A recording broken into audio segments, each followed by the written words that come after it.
Olá, sou o Padre Nuno e sou o assistente da pastoral da família da Diocese de Coimbra. Olá, eu sou a Patrícia. Olá, eu sou o Paulo, sou casado com a Patrícia civilmente há 14 anos.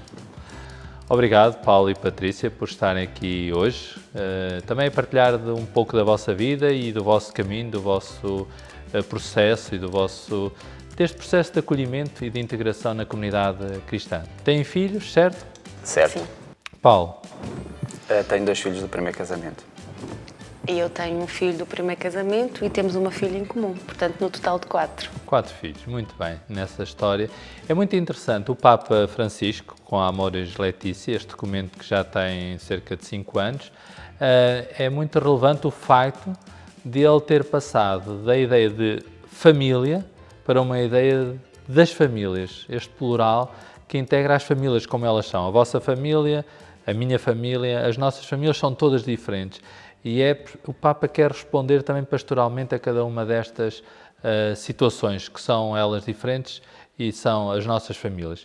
E é engraçado nós podermos percorrer este tema, no fundo, do acolhimento, de acompanhar, discernir, integrar a fragilidade, que até é o título do 8º capítulo do Amor Família, da Alegria do Amor, deste documento. E nós podemos encontrar aqui, estou a citar agora o 296, uma perspectiva que eu gosto muito. O Papa diz: há 2 lógicas que percorrem toda a história da Igreja: marginalizar e reintegrar. Como é que vocês se sentem? Sentem-se marginalizados? Sentem-se integrados? Sentem-se reintegrados? Patrícia? Agora sinto-me reintegrada, mas durante muitos anos senti-me marginalizada. Nós, quando nos casamos, achamos que é para toda a vida e o nosso objetivo é esse. Às vezes há situações que nos levam a ter que terminar com um casamento, mas não é por isso que deixamos de ser crentes, nem que deixamos de acreditar, passa a redundância, e de querer viver em uma vida cristã. Durante alguns anos senti-me mais discriminada por isso. Paulo, tu foste sentindo também essa discriminação, para ti não era tão importante, era igualmente importante? Como é que era a tua também situação em relação até com a Igreja? Houve uma fase da minha vida em que eu me afastei um pouco mais da Igreja, embora tivesse educação cristã. E depois de conhecer a Patrícia e de fazermos esta caminhada, ao longo de um tempo foi ela que acabou por me aproximar da Igreja. E eu sinto-me mais próximo hoje graças a ela. Patrícia, para ti era muito importante a comunidade cristã, sei que estavas muito integrada, tinhas uma relação muito forte com a tua comunidade cristã, e depois, decorrente de todas estas situações que vos foram acontecendo, mas particularmente no teu caso, tiveste muito tempo sem comungar. Tive 19 anos sem comungar. E o que é que significava para ti comungar e o que é que significou para ti estar 19 anos sem comungar? Consegues expressar isso minimamente? Foi muito difícil. Nunca me afastei da Igreja, continuei a participar nas Eucaristias, se calhar algumas fases menos regularmente, mas estive sempre próximo. Mas foi muito difícil porque fui aconselhada a ser discreta na Eucaristia, e eu pertencia a um grupo coral.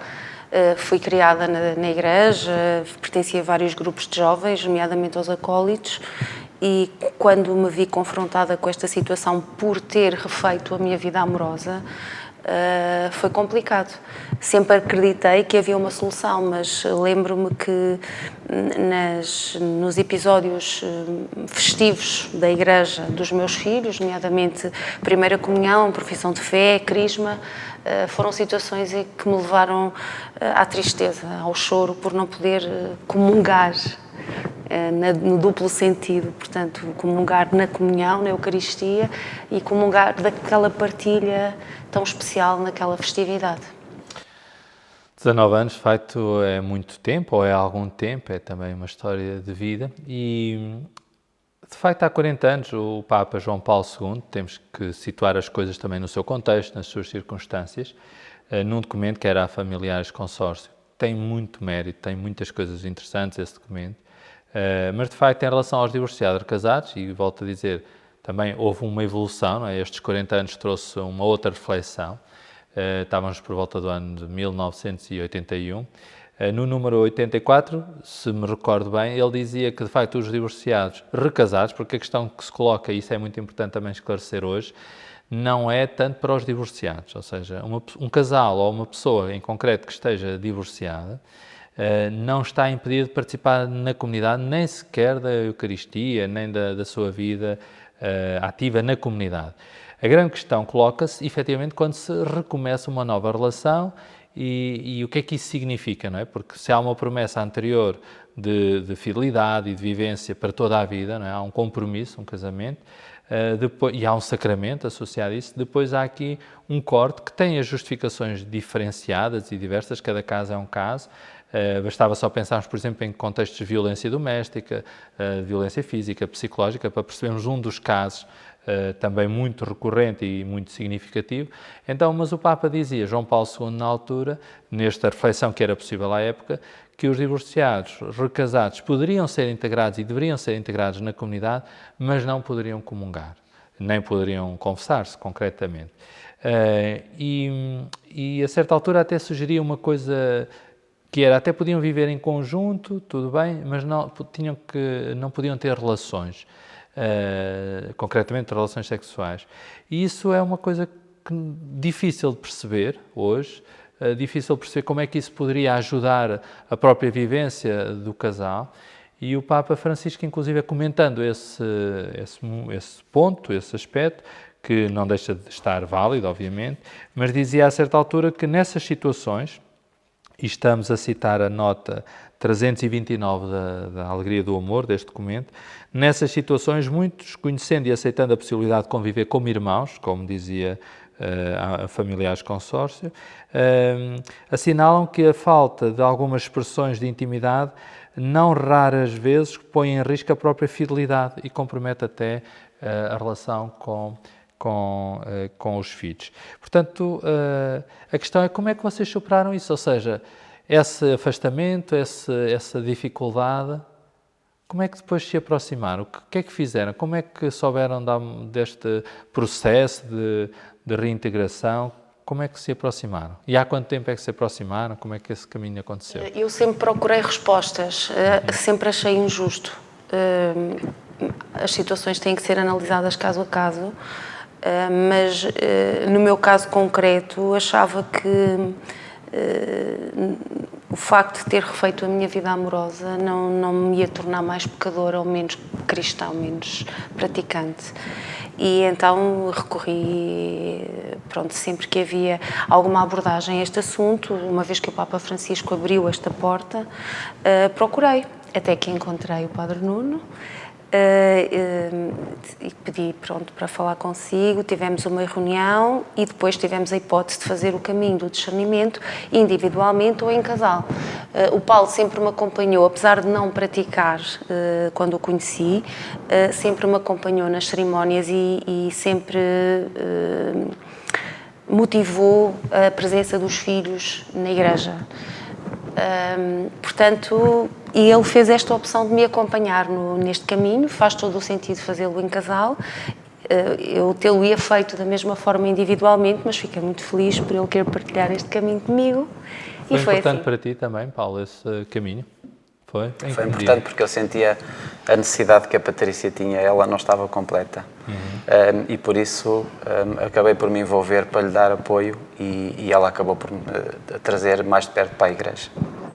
É engraçado reparar numa coisa que é, a certa altura o Papa diz exatamente isso, que é, há um caminho a fazer, um itinerário, quem quer ser reintegrado há mesmo um percurso a fazer, e isso até valoriza a própria relação, são aspectos que podem enriquecer. E diz o Papa, a certa altura, no número 305, que esse acompanhamento, que esse apoio que se deve dar em casos a caso, porque os casos são diferentes, não é tanto uma questão de sabermos se há culpa, se não há culpa, se é pecado ou não, porque essas questões são mais objetivas, mas a questão é como poder acompanhar uma família que concretamente hoje tem filhos, que quer estar integrada, quer participar. Pode haver uma integração mais plena na comunidade? E o Papa responde, concretamente diz, pode ser integrada cada vez mais cada família, recebendo até para isso a ajuda da Igreja. Estamos no número 305. E remete para uma nota da rodapé, que eu acho que é fundamental, que é a nota 351, e que diz o seguinte, e aqui eu acho que é exatamente a diferença, o salto. Em certos casos, poderia haver também a ajuda dos sacramentos, que era aquilo que não acontecia até então. Por isso, e agora cita 2 vezes a Evangelii Gaudium, que era um documento anterior, diz: aos sacerdotes lembro que o confessionário não deve ser uma câmara de tortura, mas o lugar da misericórdia do Senhor. E, portanto, abre aqui a porta da reconciliação. E depois, ainda na mesma nota, e de igual modo, assinala que a Eucaristia não é um prémio para os perfeitos, mas um remédio generoso e um alimento para os fracos. Eu gosto muito desta ideia da Eucaristia como um alimento para o peregrino, para os pecadores. E olhar para uma família que se está a recompor, uma família que procura ser honesta, que procura fazer o seu caminho, gosto de olhar para a Eucaristia como um alimento. E, portanto, a Igreja não permitir que esse alimento continue a alimentar a vida, está a enfraquecer o peregrino, diríamos assim, não está a dar a força. Vocês hoje sentem-se integrados, estão na vossa comunidade cristã, participam, ou isto foi uma ajuda? Aliás, foi muito importante este aspecto da Eucaristia ser um alimento e é uma fonte de motivação semanal que nós temos. Não era a mesma coisa não poder comungar. E o facto de o fazermos em conjunto é especial. E continuamos ainda a comungar lado a lado, a estar um ao pé do outro naquele momento. E pronto, e o Paulo com isto tudo acabou por integrar o coro ao qual eu pertencia. Neste momento já está lá no altar a cantar na nossa cerimónia e é muito especial porque fazemos isto em casal, não é? Portanto, fez a diferença. Claro que sim, claro que sim. E embora já tivesse contacto com os elementos do coro, porque havia sempre convívios e saídas, não é? Nunca estive tão ligado a eles, não é? E foi espontâneo o convite que eles também fizeram e sinto-me perfeitamente bem, mais próximo. Muito bem, obrigado então, Patrícia e Paulo, pelo vosso testemunho, também pelo vosso caminho. É bom saber que há portas que se abrem para acolher e para regressar, e penso que o vosso caso, como um casal, divorciado ou recasado, mas que agora, integrado na comunidade, a participar na sua comunidade, pode ser também um estímulo e pode ser uma ajuda para tantos que ainda se sentem do lado de fora, que se sentem marginalizados. O caminho vale a pena, penso que sim, o vosso testemunho também o diz, e até pode ser uma oportunidade para crescer na dimensão até sacramental da relação, que não sendo um sacramento, porque não o é neste momento, ganha da força sacramental da Eucaristia, da reconciliação e também da graça da comunidade cristã. Um bom caminho para vocês, para os vossos filhos, e que possam continuar a ver a Eucaristia como alimento e também a ajudar outros no caminho do acolhimento e da integração.